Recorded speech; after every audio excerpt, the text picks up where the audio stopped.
I probably did it. I think she's in pretty good shape.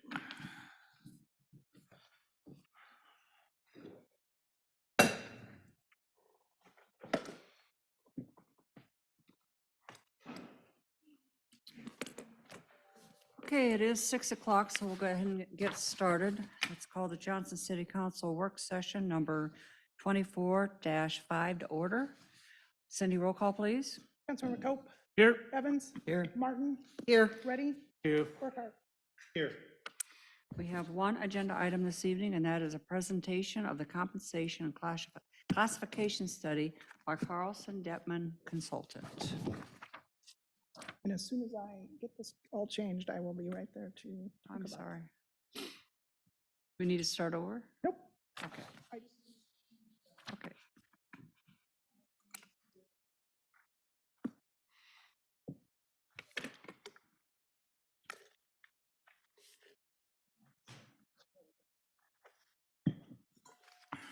Okay, as you probably recall, back in February of last year, you approved an agreement with Carlson Detman to undertake a compensation study, classification and compensation study. We had our first go-round was sometime 2010, 2012. We'd had an update to salary numbers since that time, but felt it was time to kind of take a look at it again. We were having some compression issues, some questions about whether employees were correctly classified in salary ranges. So through early summer, we reviewed job descriptions and then submitted those to Carlson Detman for review. And then kind of worked through preliminary ranges and positions, working towards a final product, which the final draft was finished sometime around December. We've kind of had some questions since then. Some things have changed. So this continues to be kind of a moving target as far as who is classified where and what their ranges are. As we discussed at HR Finance, one of the one of the things we were looking for is validation on how we had been moving people through compensation. My joke at HR Finance was, personally, I'd hoped we were way off so I could get a big raise. But professionally, I'd hoped that we were right on.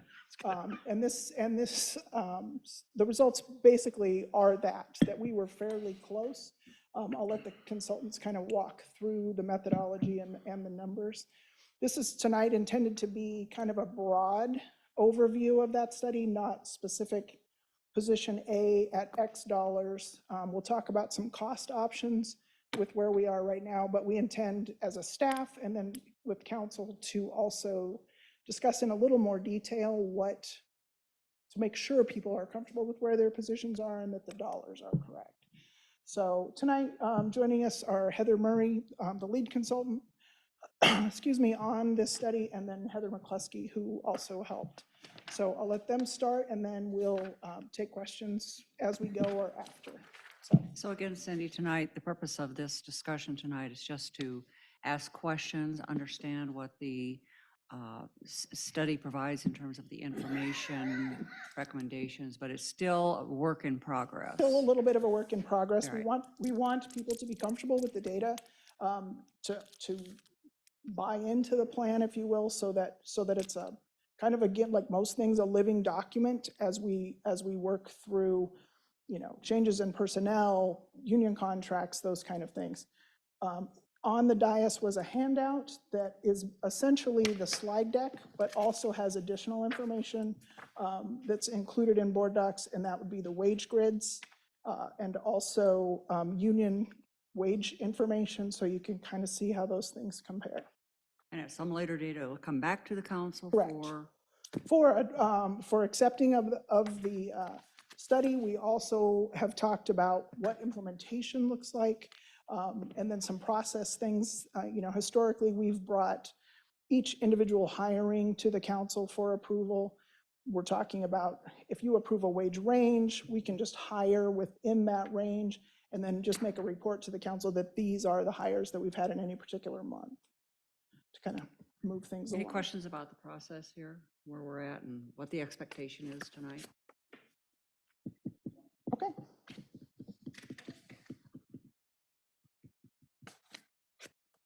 Good evening, and thank you for having me. As was mentioned, I'm Heather Murray, the compensation consultant that was on the project.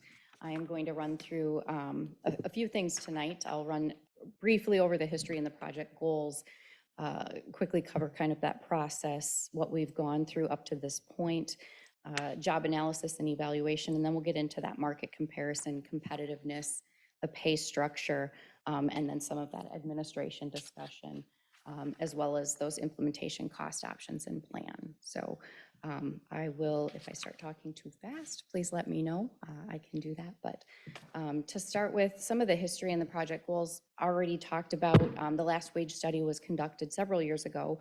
We're thinking 2010, 2012.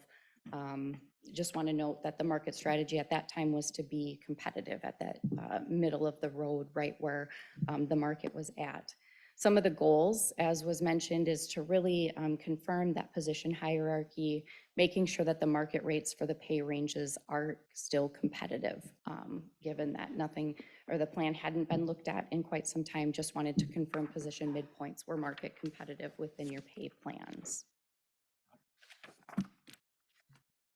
So the process is a review of the jobs as it relates to job content.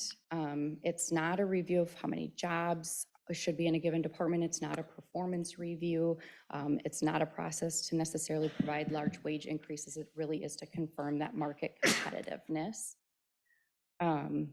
We run through several policy questions as we go through the process. So we're looking at the market comparisons, defining who we're going to compare to, determining that competitiveness, where you want to be within the market, what that design or structure policy looks like, and then that implementation plan.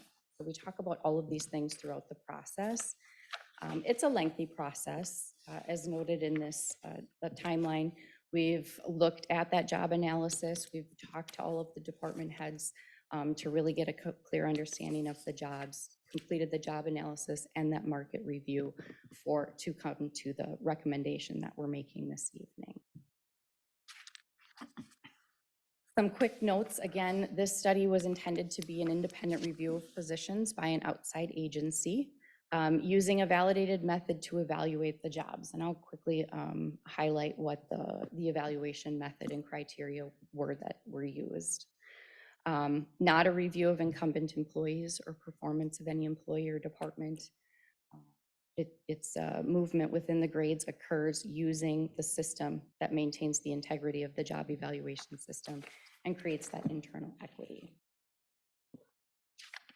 Our system only looks at acceptable factors, legal factors, when we're determining pay and pay differences and determining that hierarchy.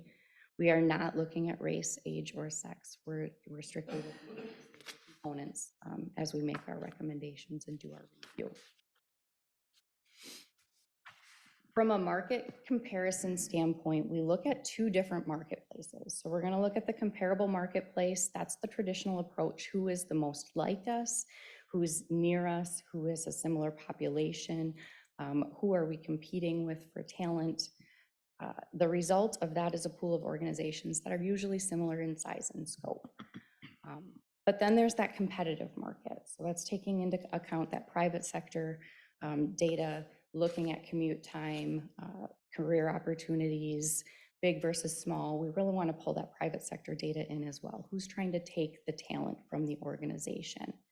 There's crossover between those two marketplaces, but the final result then is a more diverse pool of organizations that truly reflect the options that are facing employees as we're trying to obtain talent or perhaps have the potential to lose talent. So during our initial meetings, we agreed, we met with the city and came up with that list of comparable organizations for that pool of comparable communities. Our recommendation is based on those communities along with the private sector information that we pulled in. So the list suggests a comprehensive listing and is representative of those communities that, again, either compete for talent with the city and they're trying to take the talent, or that you're seeking to get talent from. From that, we determined benchmark positions and analyzed both public and private sector data. Our private sector data is obtained from several sources. So we use the Bureau of Labor Statistics, comp data, pay factors, ERI or Economic Resource Institute, Willis Towers Watson, and peer data. So we have several data sources that we use to pull in that private sector data to make sure that we have a good pool of comparables. In the handout are the market data sources or those comparables that were selected at the beginning of the project. I'm not going to read them all, but those have been provided. Some things to note, not all comparables are used for every job. So non-exempt jobs or hourly jobs tend to be more localized. The talent is less likely to move to take a position or to accept a position. However, some of your salaried positions, your higher level positions, you may recruit more statewide. So we're going to look more statewide when we're looking at the comparable data. Also important to note that there are many public sector classifications that do not have an analog to the private sector. So we're just able to use that public sector information.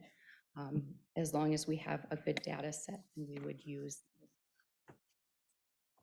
And there is not data from each organization for each job. So sometimes there are positions that are unique to just a few organizations. And so it may not be that every organization that was listed on the previous slide has the same position.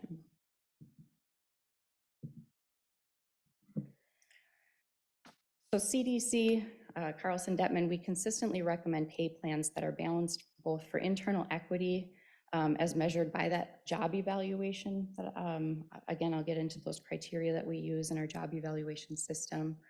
And then competitiveness as measured by the market data. So we're looking at both of those components when we're recommending a pay plan. We also are looking at organizational culture and affordability within an organization. So we make sure that we build that partnership and are building it to the organizational culture and what fits. So job evaluation, that's one piece of the puzzle.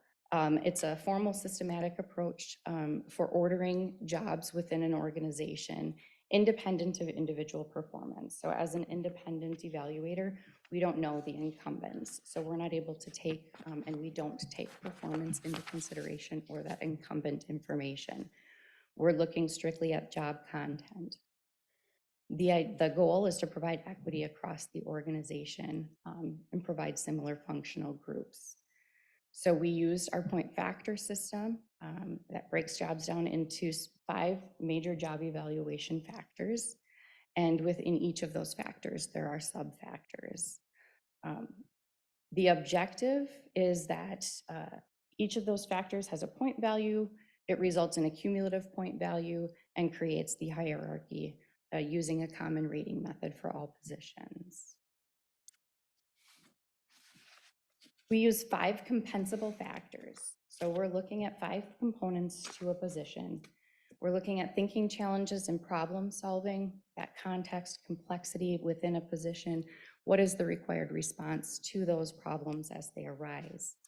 We're also looking at decision making and the impact of the decisions that are made, the extent of the actions that individuals are able to take when they're given the autonomy or the ability to make those decisions. We also look at interactions and communications and what are the outcomes of those interactions or those communications.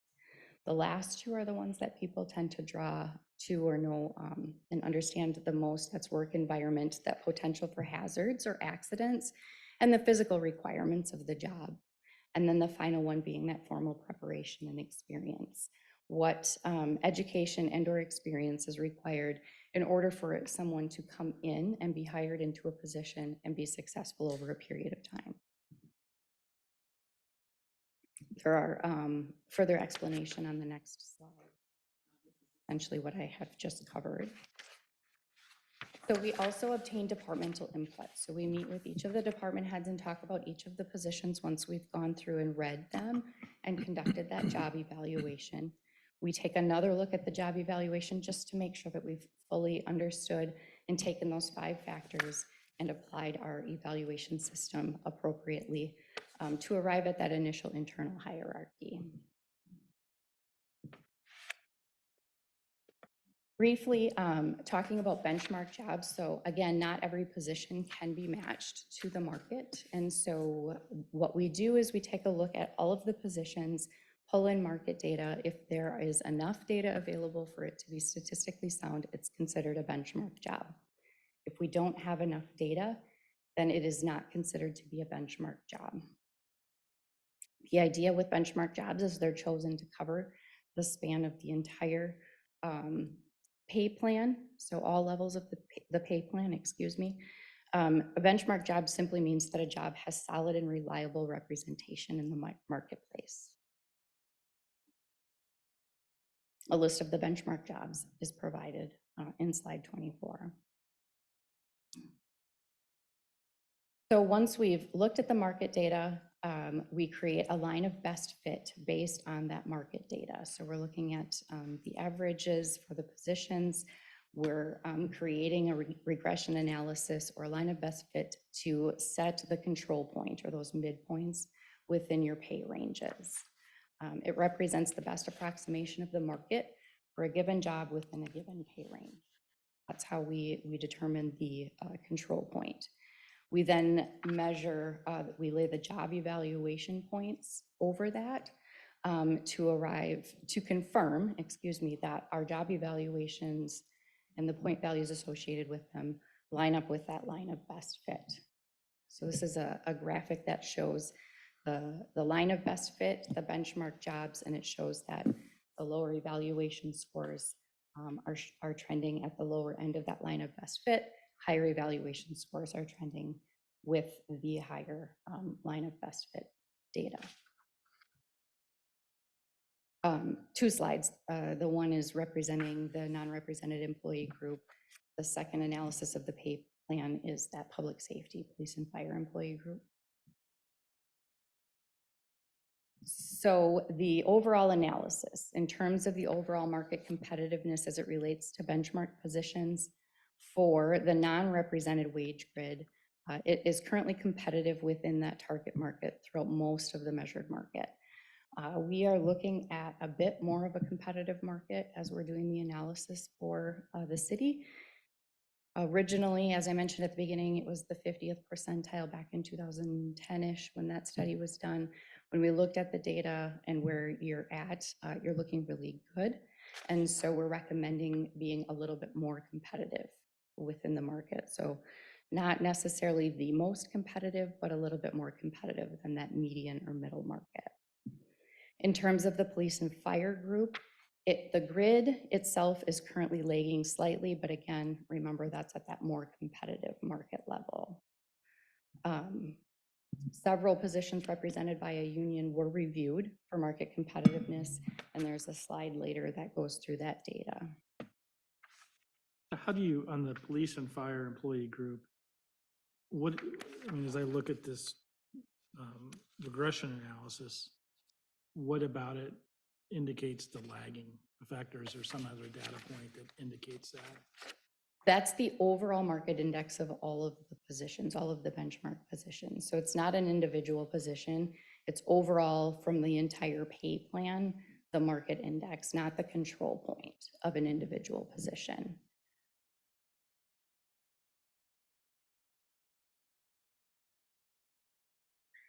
So overall, the public safety group is sitting at 93% of market. We recommend 95% to 100%.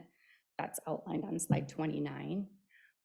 What we're seeing when we look at those averages based on the job evaluation points is that the job evaluation points and the market data, the market index, so the overall average of the upper half of the positions is at 96%, so they're sitting very well. What's pulling that down is kind of that lower half of positions. They're sitting at 89% of market. And so that's pulling that to that 93% number a little bit. For the general employee group, the overall market index is sitting at 98%. Again, this is at that more competitive standpoint. So that's looking to be more competitive within the market than most organizations being at that market. So the overall market index is at 98% at that 50th, 75th percentile, about 62%. We again recommend 95 to 105% reasonably within target. At a 50th percentile, I believe you're sitting at about 103 or 104%. What that tells us is over time, you've done a really nice job of keeping your plan current and competitive. So what you're doing is working, and you're keeping competitive. What the recommendation then is, since that's what you've done, maybe becoming a little bit more competitive. Market index of the upper half of positions in that general employee group is a little bit behind. It's at that 92%. What that would tell me is that at that 50th percentile, it's competitive. This is at that more competitive range again. So slightly lagging, the lower half of the positions looking really good at that 104%. With these data points, that's it gives you that flexibility to be more aggressive within the market as well.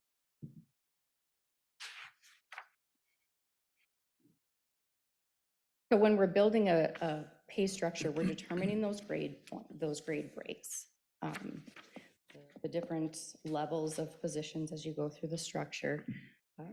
We want to make sure that they're manageable, so we don't want too many, but we also want them to be meaningful.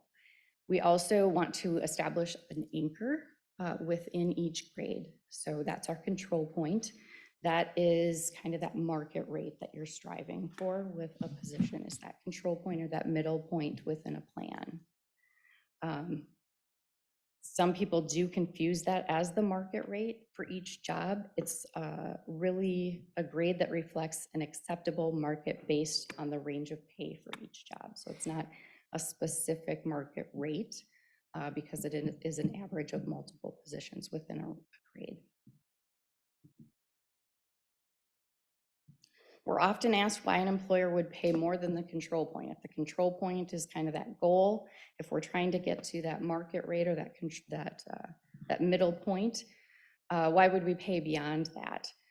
We recommend a range of pay to be competitive across the measured market. So if you stop the range at the control point, then it would only be competitive with the lower half of the market. So in the market, people are being paid above that the longer they stay in a position. So you want to make sure you stay competitive over a period of time.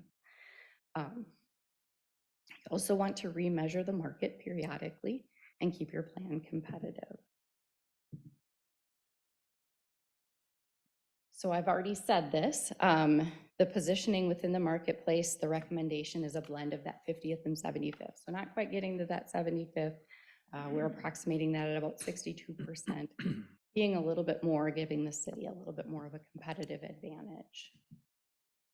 A lot of variables to consider in structure design. We have conversation throughout the project with the city on all of these items, and really when we're building the structure, we're taking all of these things into consideration. You currently have an open structure plan. It's working. We've maintained it. So we are recommending that you maintain that open structure pay plan. Different range spreads throughout the plan. Reason for that, depending on the level of position, you want to move maybe your lower level positions a little bit more quickly. The market tends to move them a little bit more quickly. And so you want to make sure that you're maintaining that competitiveness. So your range spread is a little bit lower, and then it gets a little bit wider as you move up through the grades. For your public safety, this is very similar to what they currently have with that range spread of 36%, with a 10% minimum to control point, wanting to make sure that we're competitive with that group that we need to be more competitive with, and then 22% from control point to maximum. Had a lot of conversation, and I know it was indicated we'll briefly cover implementation tonight, but there's more discussion to be had as we're looking at implementation strategies. These are the things that are often part of the conversation when we're making a recommendation on it. So with that, I think I'm going to partner with Cindy on this one. We've been working on the numbers. Need to note that these are point-in-time numbers, so employees change positions, we hire new employees, things change throughout. So these are the numbers as of today. As of a Sometime in couple the hours, last month of it, yeah. So if you'd like to, do you want to talk about kind of where Sure. we're at? Just a couple of things before we get too into the options. Heather talked a lot about the 50 percentile center point. Historically, our philosophy from a pay perspective has been to get everybody to the market rate, to that 50th percentile. Post-COVID, post-New World, all of the things where hiring and recruiting and retaining and all of those things are harder, we took an approach through the HR Finance Committee that number would be more 62%. We're not going to lead, we're not going to be Des Moines or West Des Moines, but we're also not going to be, no knock on them, Pleasant Hill. We want to be somewhere kind of in the upper third, if you will, and so 62 was kind of that number. And Mike can talk too a little bit about, you know, in the metro, if we had been in a different pay plan, where we would have been as our tenures have increased over time. So we thought to be competitive, we need to be higher than that midpoint. So that's what she means when she's talking about that 50th to 75th percentile that comes in for us at about 62%. So for options, option one just gets everybody, excuse me, to the minimum placement on the grid. Overall, if you moved everybody to the bottom of their range that wasn't currently there, it's about $21,000 for the non-public safety. Keep in mind, these do not include union numbers. These are strictly non-union positions. And about $1,500 for police and fire. So the total overall cost to implement that is about $22,000.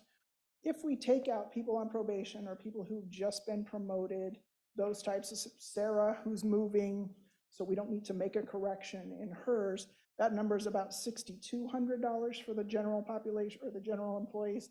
That $1,552 stays for police and fire. So you can see it's either $22,500 or $7,700 to get everybody to the middle. Option two is a 2% increase across the board for all non-bargaining employees. And the overall cost for that is about $129,000. And then option three is if you have been in your position for at least 5 years and you are moving to the minimum, the number for, if we leave the probationary positions, the new people, it's about $38,000. If we took out those same that we took out in option one, it's about $23,000. And then for police and fire, it's about $7,300. So all in, if you left everybody in, it's about $46,000. Taking out those new and probationary employees, it's about $31,000. As far as numbers of employees that are impacted, it's less than 10 in all of those scenarios. I can give you specific numbers if you want. Quick question. So option two, it says 2% increase across the board, right? Correct. Option three says only if that person has been in that position for 5 years, so that's only they get that increase? And getting everybody to their minimum. So the control point, sorry, to the Yes, control point. everyone to minimum. Everyone to minimum if you've been in your job for 5 years to the midpoint. And what are the people, so the people who have not had 5 years experience, will they be increased? Assuming they're at their minimum, they get no movement. If they were at their minimum, or if they were below their minimum, then they get to their minimum. So option three includes really everything in option one that brings everyone to minimum. And then it adds into, if you've been in your position for 5 years and you're not at the control point, it brings you to the control point. Okay. So it does 1 and 3, which is the 5 years. So it's a combination of both. Fair enough. Okay, thanks. And I would say, if I can just interject here, like obviously the employees that are on probation, they're certainly, once they get off probation, they would be brought into the minimum. That's kind of the timing of that. We do have 2 different people different positions with the same grade that are both on probation today. Well, no, I'm sorry. They're not, one's on probation, one is not at the minimum. The one not at the minimum's in here in their position 3 years, 4 years? Yep. And the one that obviously is on probation's been in the position for less than a year. They're both below minimum today.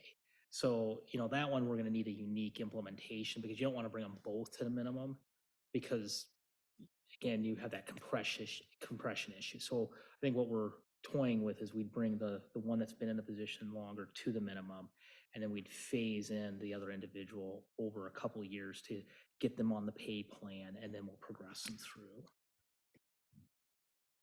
When you say the minimum, is that a reference back to that 62% number? Yep, in the actual paper handout, or it's on board docs too, but there is a plan. I don't know. 7 from the back, and it lists positions and then those wage ranges. Okay, yeah. So when we say to the minimum, that entry level of that salary range. So for example, in K, let's just pick K because it's the one I looked at, 69,000, right? So if you were below that in option 1, we would move you to that 69,000. And then is the control point then the 62% figure? The control point for us is that what we have historically called the mid-range, that midpoint. So in that same pay grade, that's 76.7 control point. That's the market competitive rate. Yep, that's 62. 76.7. You see the Okay. mid level. Yeah, I'm looking at K. I see. Oh, yeah, okay, I'm sorry, it was right, but okay, thank you. Yeah. And the reason why you don't call it midpoint anymore is because we, in essence, are kind of skewing the bottom half to only be a 10% range to get to that midpoint. And then in some cases, 18, 22% Correct. on the backside. And I wasn't really involved in the previous pay plan, but in this particular model, it starts at the control point and then works up or down. Yep.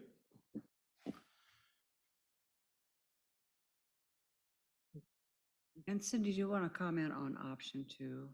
As we discussed it at Human Resources and Finance the other day, it was our impression that that just exacerbates the problem. I believe it does. We're just simply taking what we currently have and adding 2%. We're not helping move anybody through the range. Everybody's just getting a 2%.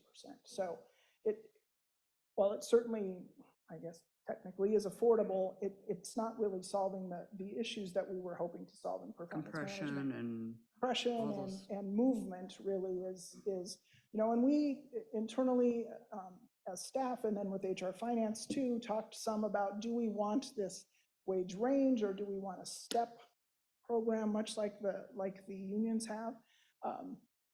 There's different ways to look at it. If you come into a step program, you always know how you're going to move. But from a performance management perspective, you don't gain much by, I was here, I did my time in my seat, I get to move. So that's kind of how we came back to, after looking at step, how we came back to the open range. And a little bit more on the option 2 to make it clear. We did across the board increases July 1 last year. We have in the budget to do across the board increase on July 1. Actually, it's 3.9. Is that correct? And so, we have those annual increases in the budget.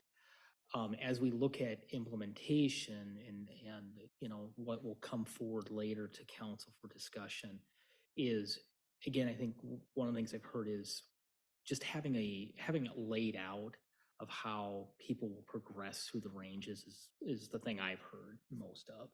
And so, we're going to have a policy set out that will talk about, what's the philosophy? How do we move people through ranges so people can see it and understand?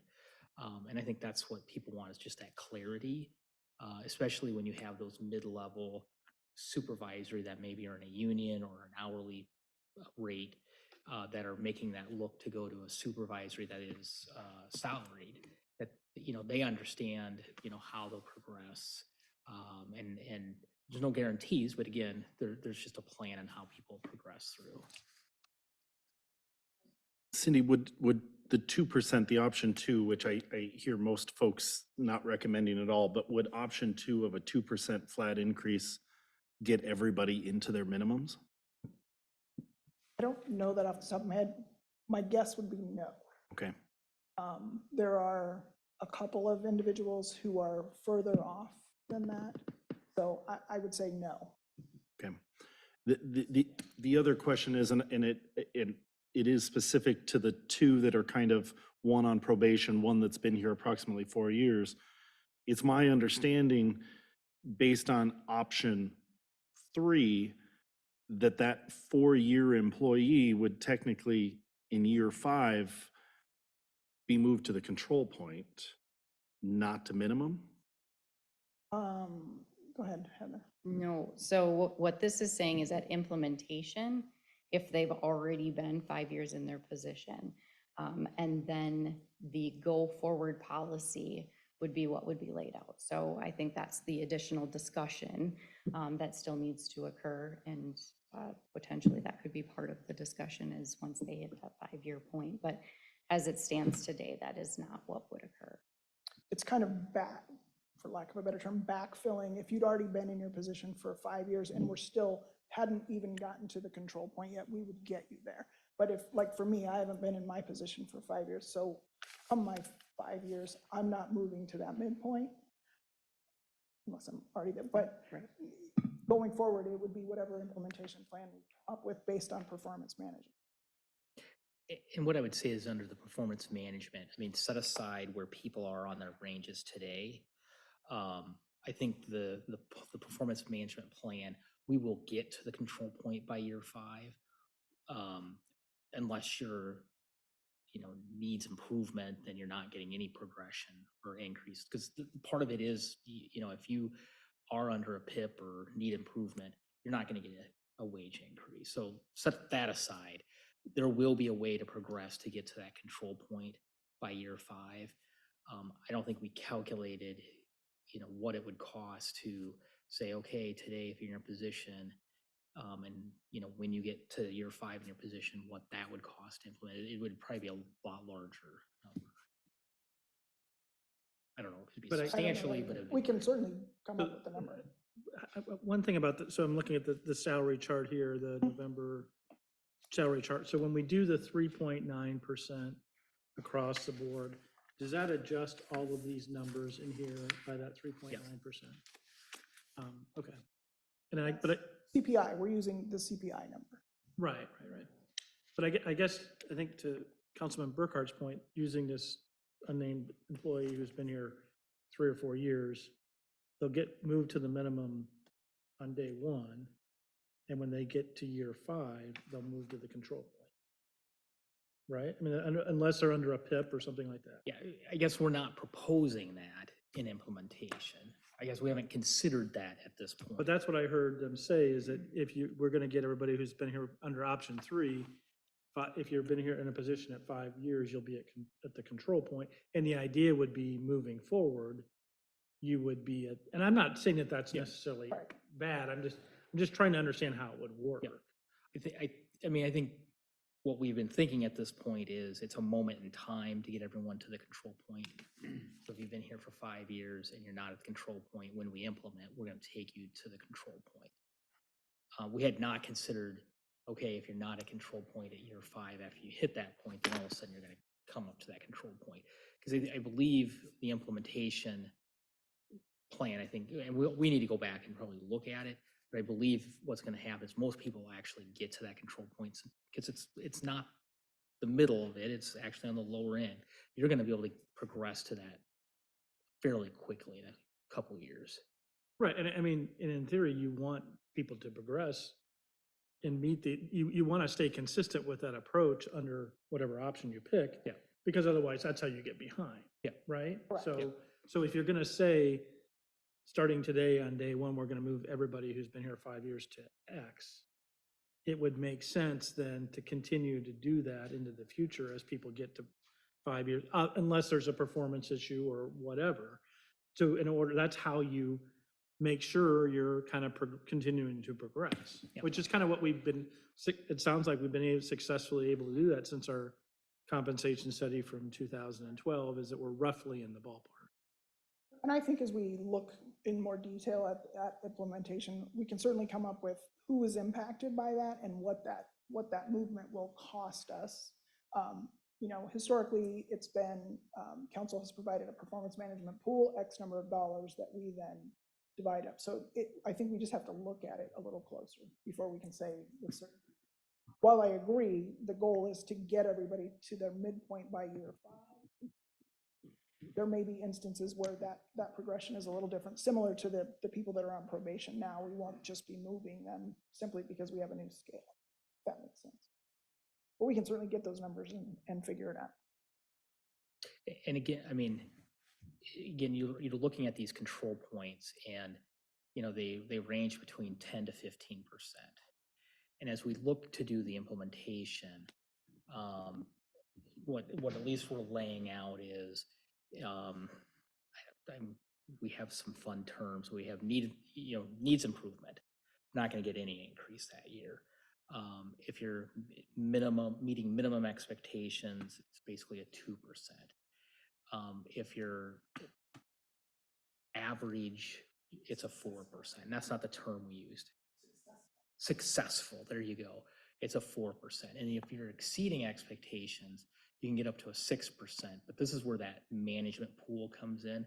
If every department head says every employee is exceeding expectations, well, there's only a certain amount of money that's in that pool. So then everyone's going to get suppressed down, and they're going to get if everyone's exceeding expectations, then everyone's going to get a 4.2% increase. But the thought is, there's a few that are exceeding expectations within the whole organization that will be able to have that 6. So you think about most of them, we want people to generally be successful. So over 5 years, getting that 4% increase, you're going to get over that control point by year 5. There is a phase in here where there's probably individuals that have been in the positions for 2 to 5 years that maybe would not be able to hit that control point when we first implement. So the council needs to talk about what's our strategy going forward in that. But again, it's not midpoint. Again, if you've been in your position for 5 years and you're not at the control point, which is now lower than the midpoint, how do you address those individuals? Because again, we want to avoid a compression issue where all of a sudden everyone is lumped together as they've been here 1 or 2 years. So I just want to add, so you talked about kind of an approach where you get no increase or you get a 1 or 2%. Yeah. How does that then fit with the 3.9%? Is this on top of the 3.9? It is. Okay, so everybody gets The cost of living. So that's in essence like a COLA. Yeah, The 3.9 is like a COLA. correct. And then you get a 0 or a 1 or a 2 or Yeah. additional based on kind of performance and those types of things. Yeah. That's how it kind of Yeah. works. That's at least what we're planning to bring forward and have a discussion with. Mike, can we assume that anyone who's been here for 5 years and is not at the control point, but we're taking them to the control point, that they're performing as we expect? Or do we have people who are underperforming that we would No, then be it's moving to the control a point? very good question. We talked about that at HR Finance, and Cindy kind of went through the list of those employees, and they're employees that are performing the way we would expect them to perform. So these aren't underachievers, and in some cases are really So good. they're not at the control point through no fault of their own. I mean, it's Right, where the they structure enter, that we've had. correct, where they entered, what their wage range was, what it has now moved to. There are a number of factors. Even in our existing performance management, we've always contemplated what your performance rating is, and we've used 3 historically, needs improvement, successful, or exceeds, and where you have fallen in your range. So if you were exceeds and you were in the lower quartile 1, we call it, if you were in quartile 1 and you exceeds, you got a larger increase than someone who was in the 4th quartile and exceeds. Just because we have a finite pool that then has to be more art than science to get everybody to move. So even in our existing plan, it's always kind of been that way. Needs improvement you don't get an increase. So, but we can definitely kind of factor that in. There are, like we talked about at HR Finance, no one in that list that have been on PIPs or it really is just a matter of timing where they came in, what those ranges were. More questions on that movement? Other questions? I want to quickly talk about the union piece. And I think Mike had some stuff he wanted to weigh in too. If you look at, there's a slide, slide 42, it's not page 42 if you're looking at it on the PDF. So this is essentially the market rate for these positions that are outlined here. A couple of things to note, while we remain behind, specifically fire, keep in mind that their 23-24 contract, really, they only got a cost of living increase. It didn't move because we didn't settle another contract with them. Their upcoming 24-25, they move from 89% to 92%. If you look even the next year out, I anticipate will be really either above or at least right on market. We just were kind of stunted in that 1 year where we didn't have a contract. So we can't correct everything in 1 year as much as we would like to. So that progression will get there. Everyone else kind of fell right in where we would expect in that 95 to 105% range. Any questions on the union piece? And the cities that you used there are the same cities that we saw earlier. And that list of cities was partially driven by union negotiations and what we use for comparable data when we're doing union negotiations. And then obviously some others as well. So Cindy, are these hourly wages then? Hourly. Okay. Cindy, if we looked at the categorization, Public Works Administrative Assistant at 100, no, actually, let's go to Parks and Rec Maintenance Worker 1. That's now currently at 109% of the target base market estimate. Our control point is higher than that. So part of the issue is we have one AFSCME unit that is Parks, Public Works, Water, Sewer. They bargain as maintenance worker 1 regardless of which piece you put in. I'm guessing, and Heather can correct me if I'm wrong, not all comparable cities have that. They have water makes X, Public Works makes Y, or streets makes Y, and so on. So, but for us, a maintenance worker 1 is a maintenance worker 1, regardless of which division you're in. And so when we implement the next year in their collective bargaining contract, that position will go up because of the contract. Correct. Despite market rate Correct. indicating that we're already above. Right. And Okay. for example, if you look at water, which is only at 98%, right, as opposed to Parks, it's at 109, because they are one group bargaining one contract, that's just their wage range.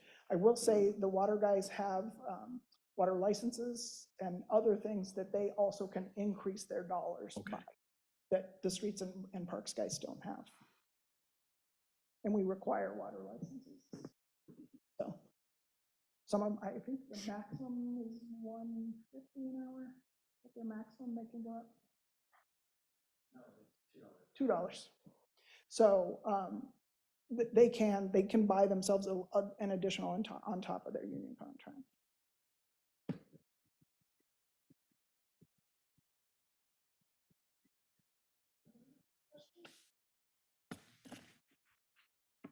I just want to assert thank you very much for making a complex issue somewhat understandable to a neophyte and certainly an ignorant bump like me. And I'm also more thrilled that in many cases, we're not too far off. I think we have some work to do on that public safety side, clearly, to make ourselves more competitive. I think we generally as a council want to address that in a couple of different ways moving forward. But thank you so very much for your work, and also thanks for taking the time to explain it in such a great way. And city staff, thank you as well, because I know you had to collect a lot of data and try to figure out how to make this work. I will, one additional point on the public safety, you'll see in your packet that there's a wage grid for non-public safety versus public safety.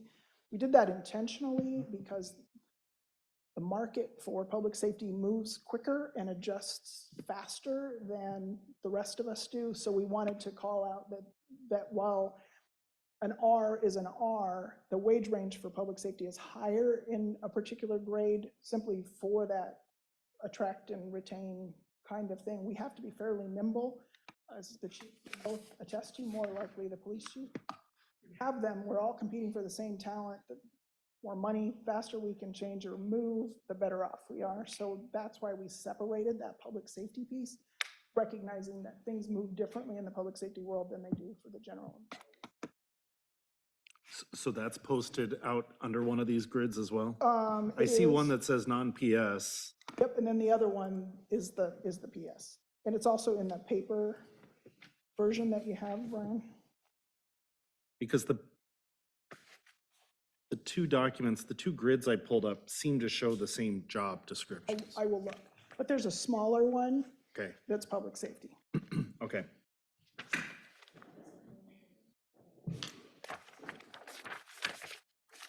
Anything else?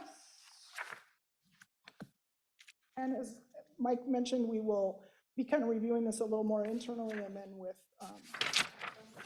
well, and then we'll bring back final.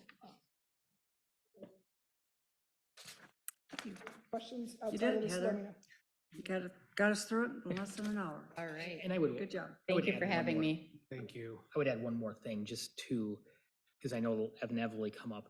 You know, one of the processes we'll talk about internally is how do we deal with, if people have concerns with how things are rated.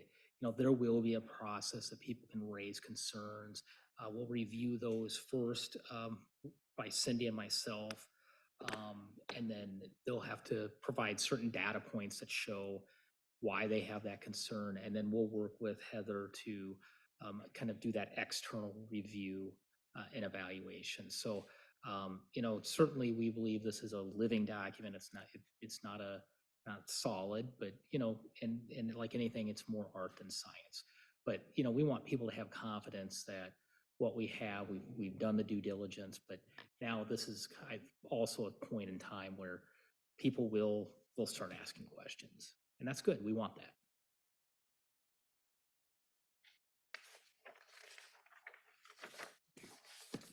Mike, is there anything else that we can cover during a work session? Do we have any staff or administrator comments? I think Matt has a few items he could bring Okay. up pretty quickly. Let's do them.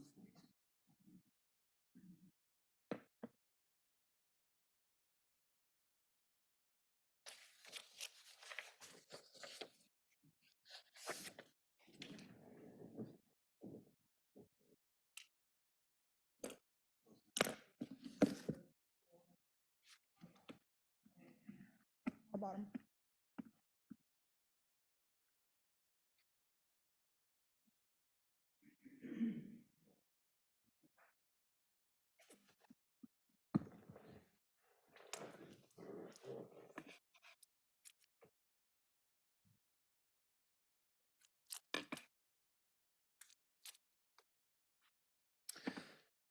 Good evening. I'll go ahead and cover a couple of project updates real quick. We'll start with the Des Moines Waterworks Water Main Project. This runs from the Merle Hay Bridge all the way up to Northwest 62nd, where they've already got their water main extended to. The tree clearing for the project started February 29th to drop the trees prior to the March 31st date for the Indiana Bat. The granular trail through Bombers, I was just notified today that they would like to close that trail this week while the trees are being cleared. They believe that with the twisting and turning movements of the equipment, they'll disrupt the granular trail. So in order to not have to put it back every night and reopen the trail, they were going to close it for this week. I have communicated that with Janet to try and push out to the public. We're also, staff is looking to install permanent signage at Terra Park to help direct cyclists from Terra Park over to the inner urban trail. The inner urban trail will remain open throughout the project. So That's something that we're looking at as well, and we've been in discussions with Des Moines Waterworks to maybe provide some temporary detour signage during the project itself. You can see here on the map, the little green area all the way to the bottom left-hand corner.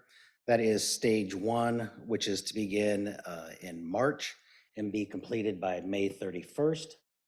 And then they will move directly into stage 1B, which is the yellow segment through the Bombers site over to the interurban trail. And the contractor will complete this work, or is to complete this work by August 31st. And then they'll move into the stage 2, which is the rest of the project up to 62nd.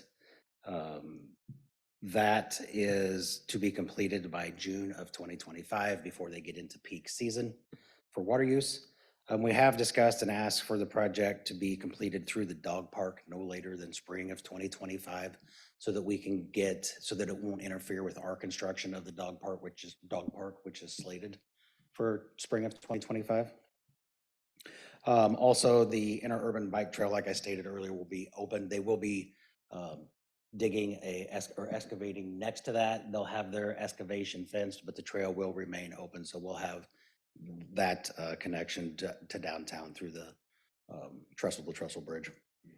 Northwest 55th, just another note, Northwest 55th will experience a short closure for approximately a week to 2 weeks as they cross that road.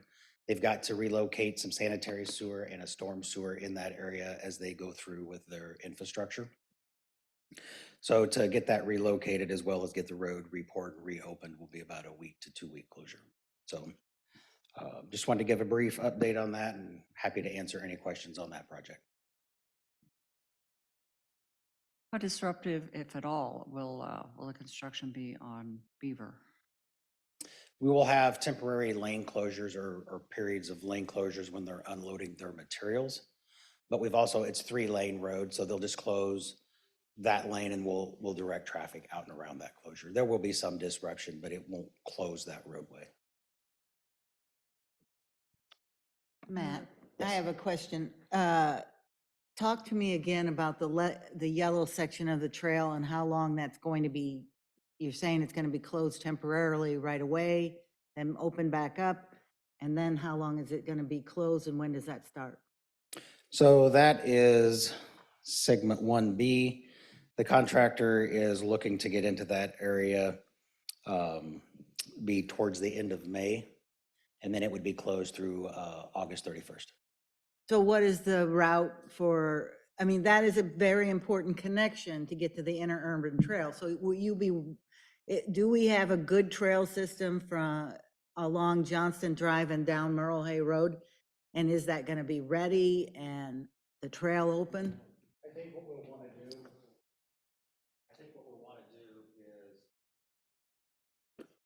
would be to direct them over from Terra Park over to Pioneer Parkway.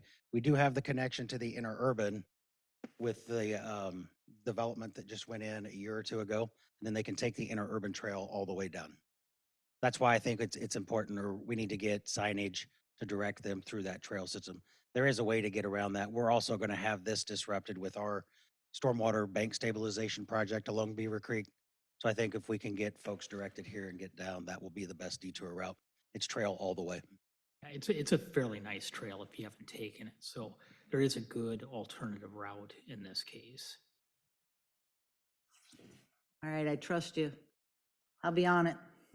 And that's the permanent signage that we'll look to get installed. I mean, I think it would be good to have that connection just even through the Ignite construction as well as our city park and those types of things. When you're talking to the multiple different companies that are doing construction by our trails, we don't like temporary closures unless we know about it. And if you're going to close it, we need signage. And then if it's supposed to be open, they shouldn't leave for the weekend with, things in the way.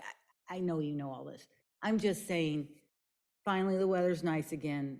There's going to be a lot of people out there. I'd rather not have to have complaints about the fact that there's a perfectly good trail, but we can't get on it because something was left lying across it or whatever. Yeah, Or I if it's- agree. Or if it's not available, It needs to be clearly say, it's not available. People go around it anyway. We know that, but I think one of the other things, we're working with Dave Kroll for our GIS, looking at creating a map so that we can actually look at the trail sections to see what are closed. You'll be able to click on a closed section. It may be able to give you some of those dates and then show the detour route as well. So that would be awesome. we're working towards that as well. So in this map, in the section kind of where it's angled as at a diagonal kind of back to the southeast along the interurban trail, that construction isn't disrupting the interurban trail, it's alongside it? Correct. Okay, It so- runs parallel to the interurban. So even though it's going over that, it isn't impacting the interurban trail? There will be, so where the interurban meets and goes through the bomber site, there's a small triangular piece of trail. What was explained to me is they'll get through one side of that and get it patched back so that folks can come down and use that triangular pieces and they continue across the interurban trail. So there will be some disruption as they cross that, but they will always keep one side of that open. So One side of the trail open? Correct. Okay. Thanks. you're welcome. Matt, can you cover the other one real quick? Sure.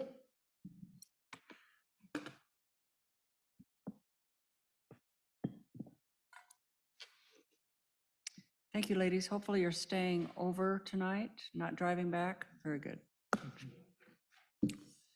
All right, the second project update is Northwest 100th Street. This was originally indicated that we would be closing the road on April 1st is what the contractor originally indicated. They contacted us with the nice weather that we're having and would like to now close it on March 18th and get a couple of weeks jump on the project.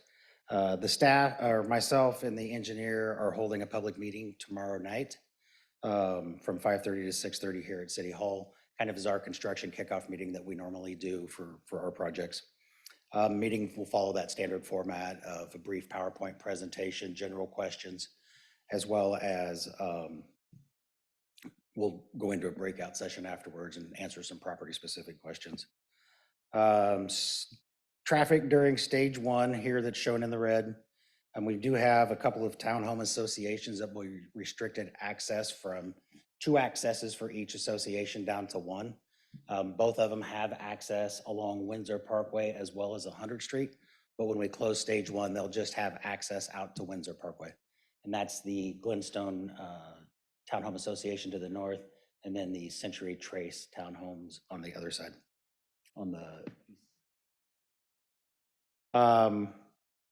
With that, though, we plan to take the stoplight there at the intersection and rest it on the east-west movement to help folks get across. And really, the only time that it should be interrupted is if you're northbound needing to make a left-hand turn into the Glenstone subdivision. So we do have some plan to try and help address that traffic and get folks moved through that intersection. Like I said, this morning, the engineer and myself, we did meet with the school district to discuss their access into Horizon, as well as the school has worked with STA to help with the bus rerouting, and they've got a plan for that. So just a quick run through the map. Stage 1 closure is from 62nd to Windsor Parkway, or just short of Windsor Parkway. And that will be happening March 18th through June 24th. We will be getting signage out March 11th. We'll be using our message boards just to let folks know that the road is closing. And then we move into stage 2A, which is just the intersection, and that really is to be during the time that school is out over the summer months. So we're looking at that work starting in June and being completed in August. Stage 2B runs from Windsor Parkway, or just south of Windsor Parkway, through White Oak Lane. And the plan that we've been given is August to October to complete that segment. Now, the contractor did ask at our pre-construction meeting that we had to maybe they could combine the intersection with 2B. And we've told them that we would look at that, but it would not be able to affect the opening of the intersection. So we want them to be able to continue to work in progress. It's a large project to condense into 1 year, but we think we can do it if we can give them a little leeway. We'll have to work with the school on some access to their parking lot, but I think we can do that. Stage 3 then would be essentially from 54th, or almost to 54th, just White Oak Lane. and that would be October through December. So just a quick update there. And I believe you all received an invitation to the public meeting tomorrow night. If you'd like to come join us, we'll cover this again. Matt, can I add one suggestion, and you can take it for what it's worth? I know you had mentioned that the signage boards would be up beginning March 11th. I would encourage you at least to consider putting them up sooner in this case, just because of spring break next week. I could see some families not being able to see them at all until that Monday morning of closure on the 18th and adding some frustration. So even if later this week or even after your public meeting, immediately the next day, putting those up just to give a little more ample notice. Okay. You're gonna have people leaving town Thursday. Yeah. Thursday evening. So So, yeah, Wednesday, Thursday, I think that's a really good point. usually I wouldn't veer that far ahead, but at the same point, I think this one Spring is one break that, yeah. is- was- Spring break does impact it. It's a great point. We will not be shutting the road down until 9 a.m. So we're going to let everybody get through at least Monday morning. And then they'll get a surprise on the way home. Usually they're in a rush to get to work, not home. So anyway, that is the plan for Monday, the 18th would be a 9 a.m. closure, but we'll go ahead and get those message boards out. Great point. Thank you. Any other questions? All right, thank you. Thank you. Okay, let's adjourn the city council work session. And we'll just roll into the regular city council meeting.